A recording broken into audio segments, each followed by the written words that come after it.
NTPC under graduate और graduate के notification के बाद अब अगली बारी है रेलवे में ग्रुप डी के एग्जाम की। जी हाँ, मैं यहाँ पे बात कर रहा हूँ रेलवे के सबसे बड़े एग्जाम की।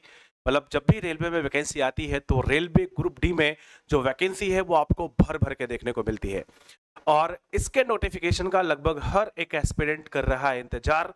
तो इस वीडियो के माध्यम से मैं आप सभी के साथ शेयर करने वाला हूं और रेलवे ग्रुप डी की कंप्लीट डिटेल। इस वीडियो को लास्ट तक देखना जिससे आप सभी को रेलवे ग्रुप डी से रिलेटेड छोटी से छोटी और बड़ी से बड़ी जानकारी मिल जाए, सारे के सारे डाउट्स आपके क्लियर हो जाएं और उसके बाद भी अगर आपके मन में कोई सवाल या कोई डाउट रहता है तो इसी वीडियो के कमेंट में कमेंट करके आप लोग जरूर बताइएगा, जिससे आपको मैं या हमारी टीम वहां पर रिप्लाई कर देगी। तो चलिए वीडियो को शुरू करते हैं। मेरा नाम शिवम द्विवेदी है और आप जुड़े हुए हैं मैथ्स बाय शिवम द्विवेदी पर।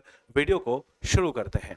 सबसे पहले मेरे भाई अगर हम लोग यहाँ पर बात करें तो एक बार रेलवे के कैलेंडर के अकॉर्डिंग हम लोग नजर डाल लेते हैं कि जो इंपॉर्टेंट डेट्स हैं वो क्या है और क्यों हम लोग इसकी चर्चा कर रहे हैं। तो अगर आप देखें तो ये सारे नोटिफिकेशन ऑलरेडी जिनके बारे में रेलवे ने बताया था कि जनवरी मार्च में, अप्रैल जून में, जुलाई सितंबर में वो कौन कौन से नोटिफिकेशन देंगे, वो सारे नोटिफिकेशंस आउट हो चुके हैं और लगभग फॉर्म भी फिल हो चुके हैं। अगर मैं एनटीपीसी अंडर ग्रेजुएट की बात कर दूं तो वो 27 को उसकी लास्ट डेट है, उसका भी लास्ट डेट आने वाली है। तो अब अगला पड़ाव आप देखेंगे तो अक्टूबर से दिसंबर के बीच कहा गया है लेवल 1 और लेवल 1 का मतलब ही यहाँ पर क्या है मेरे भाई, ग्रुप डी। तो इसकी वैकेंसी आपको अक्टूबर से दिसंबर के बीच मिलने वाली है, जिस तरीके से रेलवे ने अपना कैलेंडर जारी किया था उसके अकॉर्डिंग, इसीलिए हम लोग इसकी चर्चा कर रहे हैं। अब इसमें अगर हम बात करें तो थोड़ा सा नजर डाल लेते हैं अपने पिछले रिक्रूटमेंट पर भी, जो लास्ट रिक्रूटमेंट आया था उस पर भी, और यहाँ की हम सभी की बात कर लेते हैं। देखें 1,03,769 वैकेंसी थी मेरे भाई इससे पहले, जब लास्ट में ग्रुप डी का नोटिफिकेशन आया था। कब? 2019 में। 2019 से लेकर अगर हम अभी तक देखें तो काफी ज्यादा अंतराल हो गया है। अगर रेलवे के अकॉर्डिंग देखें तो 2 लाख से ज्यादा जगह खाली हैं, लेकिन इस बार जो रिक्रूटमेंट में आने के चांसेस हैं वो कितने हैं उसकी अगर हम बात करें तो मेरे भाई ये जो वैकेंसी है इसका एटलीस्ट 50% तो आ ही सकता है। ठीक है, यानी कि अभी इस बार की बात करें तो ऐसे चांसेस हैं कि या तो ये 1 लाख के आसपास ही वैकेंसी या फिर से ज्यादा वैकेंसी भी हो सकती है। लेकिन देखिए जिस तरीके से वैकेंसी अभी कम आई है बाकी जगह, तो ऐसा एक्सपेक्ट किया जा रहा है कि इसमें भी कम वैकेंसी देखने को मिल सकती है। कम भी होगी तो बेटा 50,000 से क्या ही कम होगी, है ना।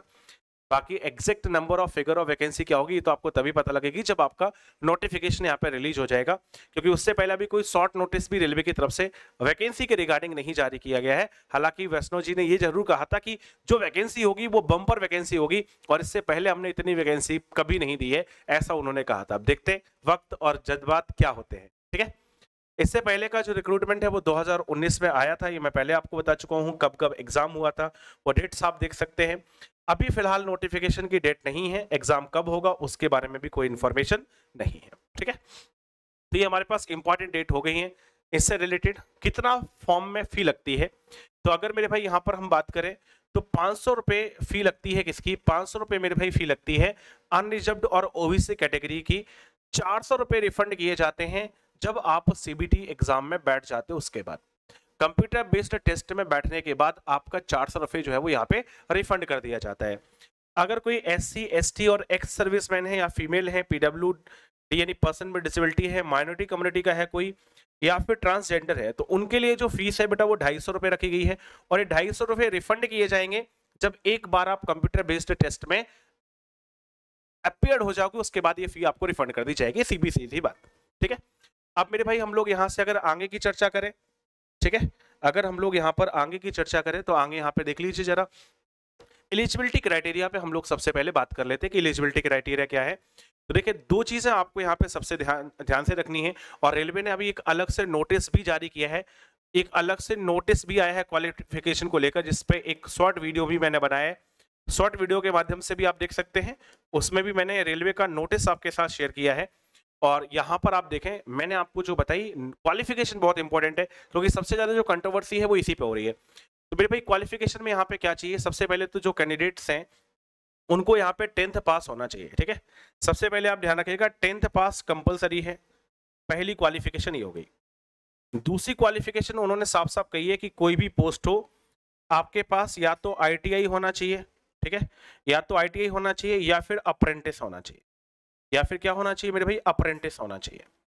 तो ये दो में से कोई एक चीज आपको चाहिए है।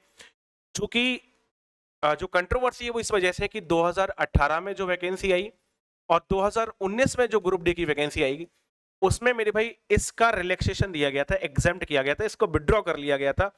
तो वहां पे 10th पास वालों ने सबने फॉर्म भरा था। लेकिन इस बार रेलवे की तरफ से ये बार बार कहा जा रहा है कि मेरे भाई ये क्वालिफिकेशन आपको चाहिए पड़ेगी, ठीक है। तो यहाँ पे आपको ध्यान रखना है कि या तो ITI डिग्री होना चाहिए या फिर आपके पास अप्रेंटिस का सर्टिफिकेट जो है वो मेरे भाई होना चाहिए, तभी आप इसके लिए क्या होंगे, एलिजिबल होंगे। बाकी 10th पास तो आपके लिए क्या है, कंपलसरी है। Candidate must have successfully passed 10th class from a recognised board और इंस्टीट्यूट, ये आपके लिए कंपलसरी है और बाकी सारी चीजें आपने यहाँ पे देख ली है, ठीक है। चलिए अब हम लोग बात करते हैं एज लिमिट की। देखिए एज लिमिट अगर हम जनरल बात करें कि एज लिमिट क्या होती है, तो 18 साल मिनिमम, ये सभी के लिए है, मतलब कम से कम उम्र 18 साल होना चाहिए। अगर मैं मैक्सिमम एज लिमिट की बात करूं तो 33 साल होती है। लेकिन इस बार की बात करें, इस बार जब आपका नोटिफिकेशन आएगा तो इसमें कुछ स्पेशलिटी होगी। और क्या स्पेशलिटी होगी, देखिए जनरल वालों के लिए वैसे तो 33 उम्र रहती है, लेकिन इस बार आपको 36 साल तक फॉर्म भरने का मौका मिलेगा। कोरोना का रिलैक्सेशन मिलेगा जो कि अभी तक सभी नोटिफिकेशन में मिला है, 3 साल का रिलैक्सेशन यहाँ पे दिया गया है। तो उसकी वजह से आपको यहाँ पे 33 की जगह अपर एज लिमिट कितनी हो जाएगी, 36। मिनिमम 18 है फॉर ऑल कैटेगरी, ध्यान रखेगा। लेकिन अगर मेरे भाई ओबीसी कैटेगरी है, वैसे तो 36 साल तक फॉर्म भर सकते हैं, लेकिन रिलैक्सेशन के बाद आप 39 साल तक भर पाएंगे। और SC ST वाले 41 साल तक फॉर्म को फिल कर सकते हैं आफ्टर कोरोना रिलैक्सेशन। तो आपके पास ये एज लिमिट है, ध्यान रखेगा इनका। इस एज लिमिट के विद्यार्थी इसके फॉर्म को भर सकते हैं। सबसे ज्यादा जो गलतियां होती है वो फोटोग्राफ्स में होती हैं। तो फोटोग्राफ्स को आपको ध्यान रखना है मेरे भाई। फोटो जो आपको लेनी है वो क्या होना चाहिए, तो साफ साफ कहा गया कि देखिए कलर पासपोर्ट फोटोग्राफ चाहिए जिसमें व्हाइट बैकग्राउंड होना चाहिए, है ना, व्हाइट या लाइट कलर बैकग्राउंड। लेकिन अभी तक जो फॉर्म आए हैं उसमें व्हाइट बैकग्राउंड मांगा है, तो आप ध्यान रखना आपकी जो फोटो होगी वो व्हाइट BG पे होगी, कि व्हाइट बैकग्राउंड पे होगी। व्हाइट बैकग्राउंड पे आपको फोटो निकलवानी है सबसे पहले, ठीक है। इसके अलावा जो स्टैंडर्ड साइज होता है 3.5 इंटू 4.5 सेंटीमीटर, ठीक है, ये वाला साइज आपके पास, सॉरी 350 सेंटीमीटर और 450 सेंटीमीटर, ये वाला आपका साइज होना चाहिए। इसके अलावा आपको जो ध्यान रखना है वो ये रखना है कि कैंडिडेट को कम से कम 12 फोटो रखनी है, मतलब जो आप पासपोर्ट साइज फोटो निकलवाओगे उनकी कम से कम 12 फोटो आपके पास होना चाहिए, क्योंकि बाद में आपको ये काम आएंगे, ठीक है। रिक्रूटमेंट के बाद में आपको सेम वही फोटो लगेगी जो फोटो अभी आप फॉर्म में लगा रहे हो। तो इस बात का आपको विशेष तौर से ध्यान रखना है कि जो भी फोटो आप लेके जाएंगे उसकी 12 कॉपी, यानी कि आपको अच्छे 20-25 फोटो आप निकलवा सकते हैं, 20-25 कॉपीज आप उसी फोटो के बनवा सकते हैं, ये ध्यान रखना। एक चीज और कही गई कि फोटो जो है उसमें क्लियर फ्रंट व्यू होना चाहिए कैंडिडेट का, बिना कैप के और बिना सनग्लासेस के, मतलब ना तो कोई सनग्लासेस लगाने हैं ना ही आपको कैप लगानी है। फ्रंट व्यू आपका होना चाहिए पासपोर्ट साइज, ना ही कोई चश्मा लगाना है, बिना चश्मे के आपको फोटो निकलवानी है। और कम से कम 50% उस फोटो में फेस ऑक्युपाइड होना चाहिए, ठीक है। और कुछ भी मतलब आपके दोनों कान, जो दोनों कान है वो भी नजर आने चाहिए। जो फोटो है ऐसा नहीं कि आपने इस टाइप से निकाली एक कान आपका दिख ही नहीं रहा, मतलब दोनों ईयर्स जो है वो विजुअल होना चाहिए, कहना मतलब फ्रंट फेसिंग फोटो चाहिए, है ना, फ्रंट फेसिंग फोटो चाहिए, ये आपको ध्यान रखनी है। इसके बाद अगर हम साइन की बात करें तो देखिए साइन दो तरीके से होते हैं। जैसे मैं अपना नाम लिखूं, एक तो मैं ऐसे लिख सकता हूं, एक तो नाम मैं ऐसे लिख सकता हूं अपना, ठीक है, और एक नाम मैं ऐसे लिख सकता हूं, ठीक है। ये तो ये कहलाता है रनिंग हैंड। तो जो साइन है आपकी वो रनिंग हैंड में होना चाहिए। तो जैसे भी आप बनाते हो, जैसे किसी के मान लीजिए ये साइन है तो ऐसे बना दिए, किसी का मान लीजिए ये साइन है तो ऐसे बना दिए, जो भी आपका साइन है वो रनिंग हैंड में होना चाहिए, कैपिटल लेफ्टल में नहीं लिखना है, ये ध्यान रखना। और जो सबसे इंपॉर्टेंट बात है कि व्हाइट पेपर पे आपको साइन करने हैं, और किस इंक से करने हैं, ब्लैंक इंक से करने हैं, ठीक है। हालांकि ब्लैक या ब्लू आती है, इसमें ब्लैक इंक लिखा है तो ब्लैक इंक से ही आपको साइन करने हैं, ये आप ध्यान रखिएगा। ब्लैक इंक से आपको क्या करना है मेरे भाई, साइन करना है। एक बॉक्स बना लेना, ठीक है, एक बॉक्स बना लेना यहाँ पे, और उसी बॉक्स के अंदर अपना साइन कर लेना, ठीक है, उसी बॉक्स के अंदर क्या कर लेना, साइन कर लेना। बाकी यहाँ पे साइज बताइए कि किस साइज में आपको अपलोड करनी है। अगले हम पड़ाव पे आते हैं, अगला देखते हैं सिलेक्शन प्रोसेस, कि ग्रुप डी की सिलेक्शन जो प्रोसेस है वो क्या है। तो अगर मेरे भाई हम लोग सिलेक्शन प्रोसेस की बात करें तो सबसे पहले आपका कंप्यूटर बेस्ड टेस्ट होना है, जिसको CBT बोलते हैं। फिर आपका फिजिकल एग्जामिनेशन टेस्ट यानी कि PET होगा। उसके बाद DV यानी कि डॉक्यूमेंट वेरिफिकेशन, और फिर आपका आता है मेडिकल टेस्ट। अगर मैं बात करूं कंप्यूटर बेस्ड टेस्ट की, तो इसमें आपके पास क्या होगा, देखिए यहाँ पे बेटा जनरल साइंस से 25 क्वेश्चन आपको देखने को मिलेंगे, मैथमेटिक्स से 25 क्वेश्चन होंगे, रीजनिंग से 30 क्वेश्चन होंगे और जनरल अवेयरनेस से 20 क्वेश्चन होंगे। इस तरीके से कुल 100 क्वेश्चन आपको देखने को मिलेंगे। प्रत्येक क्वेश्चन 1 नंबर का होगा, 90 मिनट का पेपर आपका होगा। तो यहाँ आप एक चीज देख सकते हैं कि साइंस का जो वेटेज है वो आपको अच्छा खासा देखने को मिलेगा। साइंस का वेटेज आपका अच्छा है, इसको और इसको अगर आप मिला लें दोनों को, तो जीके जीएस से आपके 45 क्वेश्चन लगभग देखने को मिलेंगे और 55 क्वेश्चन आपके मैथ्स और रीजनिंग से देखने को मिलेंगे। ठीक है, 120 मिनट का समय मिलेगा अगर कोई पर्सन विद डिसेबिलिटी है, और नेगेटिव मार्किंग कितने की है, 1/3 की है। यानी कि अगर आप 3 क्वेश्चन गलत करके आते हो तो एक नंबर मतलब एक क्वेश्चन का नंबर आपका क्या हो जाएगा, कट जाएगा। फिर आएगा फिजिकल एफिशिएंसी टेस्ट। जो लोग भी कंप्यूटर बेस्ड टेस्ट को क्वालिफाई करेंगे उनका फिजिकल एग्जामिनेशन टेस्ट लिया जाएगा। और यहाँ पर क्या क्या क्वालिफिकेशन है जरा उनकी हम लोग यहाँ पे जो चर्चा है वो कर लेते हैं। जरा ध्यान से समझिएगा।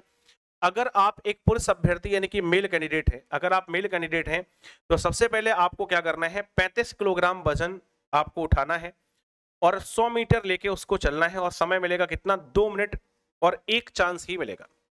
35 किलोग्राम वजन लेके आपको 100 मीटर चलना है और ये दूरी कितने मिनट में पूरी करनी है, 2 मिनट में ये दूरी पूरी करनी है और केवल मैंने कहा 1 चांस ही इसमें आपको मिलेगा। इसके अलावा आपको 1000 मीटर की दौड़ करनी है और कितने में बेटा, 4 मिनट 15 सेकंड में। 4 मिनट 15 सेकंड में आपको 1000 मीटर दौड़ भी करनी है, इसके लिए भी 1 ही चांस मिलेगा। लेकिन जो महिला अभ्यर्थी होंगी उनके लिए क्या है, उनको 20 किलोग्राम वजन उठाना है, 100 मीटर तक जाना है, समय उनके पास भी 2 मिनट का होगा। इनके पास 35 किलोग्राम वजन है, इनके पास 20 किलोग्राम का वजन है। इनकी 1000 मीटर की रनिंग इनकी भी होगी, लेकिन इनको समय मिलेगा 5 मिनट 40 सेकंड का, जबकि इनको मिलेगा 4 मिनट 15 सेकंड का। मतलब समय महिलाओं को यहाँ पे क्या मिलेगा, ज्यादा मिलेगा, लेकिन रनिंग क्या करनी है मेरे भाई, सेम ही करनी है। ठीक है, इसके बाद होगा डॉक्यूमेंट वेरिफिकेशन। अब डॉक्यूमेंट वेरिफिकेशन में क्या चाहिए, देखें जो आपके एजुकेशनल क्वालिफिकेशन है, जैसे हाई स्कूल है, इंटर है, आपने ग्रेजुएशन किया है, पोस्ट ग्रेजुएशन किया है, जहां तक आपकी क्वालिफिकेशन है वो सारे सर्टिफिकेट आपके यहाँ पे जो है वो चाहिए है, ध्यान रखिएगा। ठीक है, तो यहाँ पे हाई स्कूल की मार्कशीट हो गई, 10th की हो गई। इसके अलावा मेरे भाई अगर आपने अप्रेंटिस की ट्रेनिंग करी है तो उसका सर्टिफिकेट चाहिए है, और अगर आपने ITI करी है तो उसकी भी जो सर्टिफिकेट है वो चाहिए। अगर कोई कैटेगरी से बिलोंग करता है SC ST का तो उसका SC ST का सर्टिफिकेट चाहिए, OBC से है तो OBC का सर्टिफिकेट चाहिए, चाहे वो आपका नॉन क्रीमी लेयर में हो या फिर क्रीमी लेयर में हो, जिसमें भी है आपको उसके अकॉर्डिंग सर्टिफिकेट चाहिए। अगर कोई इकोनॉमिकली वीकर बैकवर्ड क्लास से है, ठीक है, बैकवर्ड क्लास से है तो उसको इनकम सर्टिफिकेट दिखाना है, जिससे आपको एग्जामिनेशन फी में छूट मिलेगी। आधार कार्ड बेटा सभी कैंडिडेट के लिए कंपलसरी है, और आधार कार्ड की दोनों साइड की फोटोकॉपी आपको चाहिए डॉक्यूमेंट वेरिफिकेशन के लिए। मेडिकल सर्टिफिकेट आपका चाहिए अगर आप पर्सन विद डिसेबिलिटी है। NOC चाहिए है अगर कोई डिफेंस पर्सनल है या कहीं पे काम कर रहा है, ठीक है, उसको NOC चाहिए है। तो डिफेंस पर्सनल हो या फिर कहीं पे काम कर रहा हो उनके लिए। माइनॉरिटी कम्युनिटी का डिक्लेरेशन चाहिए है अगर एप्लीकेबल है तो, और gazetted notification and any legal document. अच्छा एक चीज और ध्यान रखना, जो भी आप फॉर्म फिल करेंगे, ठीक है, जो भी फॉर्म फिल करेंगे तो फॉर्म फिल करते समय आपको 2 चीजें मिलेंगी, एक तो फॉर्म का प्रिंट आउट, ठीक है, ध्यान रखना ये 2 चीजें, एक तो फॉर्म का प्रिंट आउट, तो फॉर्म का प्रिंट आउट आपको लेके रखना है या फिर अपने मेल पे सेव कर लेना, और दूसरा जो फी रिसिप्ट होगी, जो फी रिसिप्ट होगी उसको भी मेरे भाई आपको क्या करना है, अपने साथ रखना है, ये चीज ध्यान रखिएगा।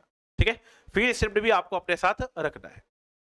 ठीक है, इसके अलावा देखें, अच्छा ये लिखा है यहाँ पे, इसके अलावा सेट पर certification in case of transgender. J&K का डोमिसाइल अगर J&K का कोई कैंडिडेट है, गवर्नमेंट ऑफ इंडिया का सर्टिफिकेट अगर कोई एलिजिबिलिटी है तो बाकी ये सारे स्पेशल केसेस है, अगर कोई स्पेशल केसेस में तो आपको इनके सर्टिफिकेट की जरूरत पड़ेगी। कौन कौन सी वैकेंसी होगी आप यहाँ पे देख सकते हैं, सारे कौन कौन से डिपार्टमेंट में। जैसे असिस्टेंट होता है वर्कशॉप में, मैकेनिकल डिपार्टमेंट, तो मैं डिपार्टमेंट बता देता हूँ, मैकेनिकल डिपार्टमेंट हो गया, इंजीनियरिंग डिपार्टमेंट हो गया, स्टोर हो गया, ट्रैफिक हो गया, S&T हो गया, इंजीनियर हो गया, इलेक्ट्रिकल डिपार्टमेंट हो गया। ठीक है, इनमें आपकी वैकेंसी आती है, और इस बार साफ किया गया है कि इनमें से किसी के भी, टेलीकॉम भी आता है, इसके अलावा टेलीकॉम भी आता है, सिग्नल एंड टेलीकॉम। ठीक है, तो उन्होंने साफ साफ कहा है कि कोई भी वैकेंसी आए हर जगह पे ITI या अप्रेंटिस कंपलसरी है, ये हमको बताया गया। अब देखो किस पोस्ट के लिए बेटा किस स्टैंडर्ड का मेडिकल होता है वो यहां पर मेंशन है। ठीक है, किस पोस्ट के लिए किस लेवल का मेडिकल होगा वो सारा आपका यहाँ पे जो है वो मेंशन किया गया है कि किस पोस्ट के लिए कौन से लेवल का मेडिकल चाहिए। और उसके बारे में मैंने डिटेल में बता दिया है कि A2 लेवल का मेडिकल क्या है, A3 का क्या है, B1 लेवल का क्या है, B2 का क्या है, C1 का क्या है, C2 का क्या है। तो इसको एक बार पढ़ लीजिएगा।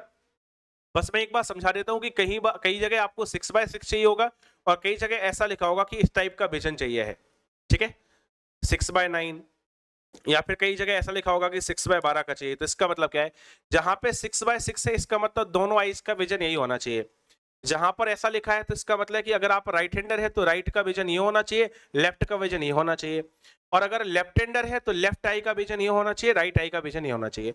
और जहां पर ये लिखा है इसका मतलब है कि वही राइट हैंडर है तो राइट का विजन ये लेफ्ट का इतना तक चल जाएगा, और लेफ्ट हैंडर है तो लेफ्ट हैंडर है तो फिर आपका लेफ्ट का विजन ये होना चाहिए और राइट का इतना चल जाएगा। बाकी तो सारी बातें लिखी हैं कि क्या क्या आपको करना है, ये मेन बात आपको समझानी थी, बाकी पढ़ लीजिएगा। अब आते हैं हम लोग क्विकली सिलेबस को देखते हैं।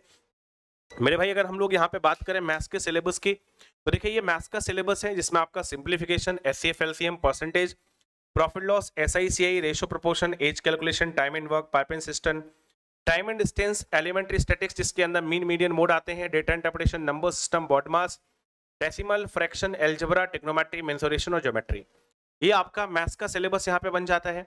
रीजनिंग के सिलेबस की अगर बात करें तो यहाँ पे एनालॉजी से क्वेश्चन आते हैं, अल्फाबेटिकल नंबर सीरीज से क्वेश्चन आते हैं, coding decoding, mathematical operation and relationship, syllogism से, जंबलिंग से, वेन डायग्राम से, आर्गुमेंट एंड अजम्पशन से, डेटा सफिशिएंसी से, कंक्लूजन, डिसीजन से, सिमिलरिटी से, एनालिटिकल रीजनिंग आती है, क्लासिफिकेशन आता है, डायरेक्शन आता है और स्टेटमेंट बेस्ड क्वेश्चन आते हैं। तो ये आपका पूरा रीजनिंग का सिलेबस है। वहीं अगर मेरे भाई हम यहाँ पे बात करें जीके जीएस में, तो देखिए आपका फिजिक्स, केमिस्ट्री और लाइफ साइंस यानी कि बायोलॉजी, ये सब आपके 10th स्टैंडर्ड लेवल की आएगी। और इसके अलावा देखिए करंट अफेयर्स आपका साइंस एंड टेक्नोलॉजी से रिलेटेड होगा, स्पोर्ट्स से रिलेटेड होगा, कल्चर से रिलेटेड होगा, पर्सनालिटी से रिलेटेड होगा, इकोनॉमिक्स से, पॉलिटिक्स से और एनी अदर सब्जेक्ट जो उनको लगेगा कि इंपॉर्टेंट है उससे भी करंट अफेयर्स दे सकते हैं, ठीक है। ये आपका पूरा सिलेबस हो जाता है। मेरे भाई अगर आपने अभी तक डूबो के ऐप को डाउनलोड नहीं किया है तो डूबो के ऐप को डाउनलोड आप कर लेंगे। यहाँ पर आपको ये वो सारे फीचर्स हैं जो आपको मिल जाते हैं।